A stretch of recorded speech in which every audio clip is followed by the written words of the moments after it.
Hello, Sylvia here. We have a cute little 1 hour workshop where we're going to learn to lead and lead to learn. And so we start here. The learners have to show up. So I've got learner action first. The learners show up and they talk amongst themselves and discuss with the facilitator. Then the facilitator will bring us to some order and tell the rules. There's going to be a game that's going to be played, a leadership game, and they're going to explain the rules of the game, and they're going to show the scenario cards that are going to be used for making connections. So then the learner will go on and pick up those cards.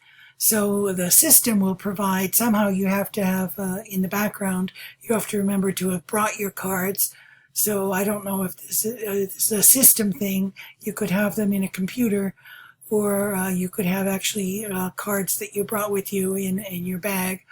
And so then we have the practice where the each of the participants gets 2 cards, and they have to look at the cards and say, these 2 cards go together because I see this in this card and I see that in that card, and those 2 things have a relationship that they tell, and then that's why those cards go together. So this is the practice of it. They're looking and they're formulating things, and then when they're ready, they make their declaration, which would be evidence. And then that evidence, as their declaration, could either be checked by the system, or you could have arranged the room in such a way that they have a listener, which I would call part of the system. You know, it's part of the learning design, is you make sure somebody else is there. And that listener can verify that what they say they see on the card is in fact there. And then they can say, I agree that I see that you could make that connection because I see this on this card and that on that card, and I see the connection you're trying to make. But then the bigger lesson is to go back.